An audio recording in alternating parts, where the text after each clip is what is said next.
तेलंगाना की वजीर सीतक्का ने बीआरएस के सदर केसीआर और वर्किंग सदर केटीआर पर शदीद तनकीद करते हुए इल्ज़ाम लगाया कि उन्होंने रियासत में इन्हिराफ की सियासत की बुनियाद रखी। उन्होंने कहा कि 2014 में तेलंगाना के क़याम के फ़ौरन बाद टीडीपी और कांग्रेस के अरकान असम्बली को तोड़कर अपनी जमात में शामिल किया गया और बाद में 2018 के असम्बली इंतखाबात के बाद 13 कांग्रेस एमएलएस को भी बीआरएस में शामिल कर लिया गया।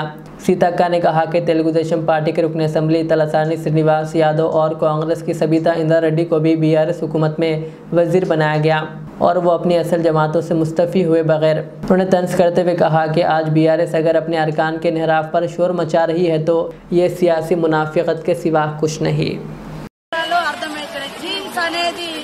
అది పుట్టుకకు సంబంధించింది అంటే ఈయన తోటి బీఆర్ఎస్ లో తెలంగాణ వస్తే కొత్త సాంప్రదాయాలు కొత్త విధానాలని చెప్పి వచ్చిన తెల్లారే టీడీపీలో ఉన్నటువంటి వాళ్ళను కాంగ్రెస్ లో ఉన్నటువంటి వాళ్ళను జైన్ చేసుకున్నప్పుడు వాళ్ళు ఏ జైన్స్ అనుకున్నవయ్యా నేను అడుగుతున్నా।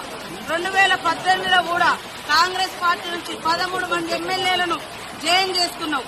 ఇవాళ వాళ్ళ పార్టీ నుంచి రాగానే ఇవాళ రకరకాలు మాట్లాడుతున్నారు। ఫస్ట్ నీ పార్టీలో జాయిన్ చేసుకున్నటువంటి వాళ్ళకు ఏ జీన్స్ ఉన్నాయని నువ్వు జాయిన్ చేసుకున్నావు, నీకు చిత్తశుద్ధి ఉంటే ఇవాళ కోర్టులో పోయి కొట్లాడుతున్నావు కదా, మరి ఆ రోజు వెంటనే తీసుకొని మంత్రులుగా కూడా చేసి ఏది నీ నీతి అంటున్నా కేటీఆర్, నీ నీతి నీ రీతి ఏదయ్యా?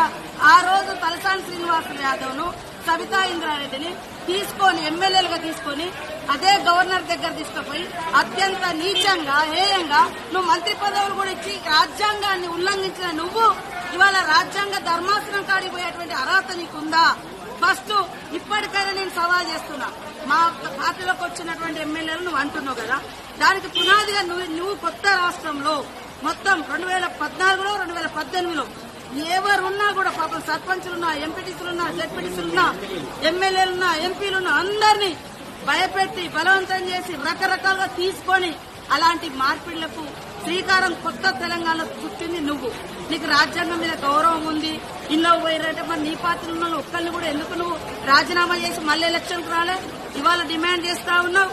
అదే కాకుండా ఇప్పటికీ మేము సవాల్ చేస్తున్నాం, మీ పార్టీలో ఇతర పార్టీ నుంచి వచ్చిన వాళ్ళు ఇప్పుడు కూడా గెలుచున్నారు, వాళ్ళని కూడా రాజీనామా చేయించు। ఆ రోజు మా పార్టీ నుంచి వచ్చిన వాళ్ళు సబితా ఇంద్రారెడ్డి గాని సుధీర్ రెడ్డి గాని లేకుంటే ఇతర టీడీపీ నుంచి వచ్చిన తలసాని శ్రీనివాస్ యాదవ్ గాని మళ్ళా ఇప్పుడు ఎమ్మెల్యేలు ఉన్నారు కదా, ఆ రోజు వాళ్ళు రాజీనామా చేయకుండా మీ పార్టీలకు వచ్చారు కదా, మీ పార్టీలకు ఈ రోజు రాజీనామా చేయించి అప్పుడు మా దాంట్లోకి వచ్చిన వాళ్ళు అడిగితే జనం హర్షిస్తారు। కానీ నీకో నీతి మందికో నీతి అనడం ఇది ఎవరు కూడా హర్షించరు। కాబట్టి ఆ యూట్యూబ్లు పెట్టుకొని చూపించుకున్నంత మాత్రాన ఎవరు ఏదో పేడి ఆర్టిస్టులతో మాట్లాడిస్తే అది కాదు। కాబట్టి ప్రజలకు తెలుసు నువ్వేం మాట్లాడి, నువ్వు 10 ఏళ్ళ అధికారంలో నువ్వేం చేసినావు పబ్లిక్ తెలుసు। కాబట్టి అది మర్చిపోయి ఇతరులను ప్రశ్నించే నైతిక అర్హత నీకు లేదు।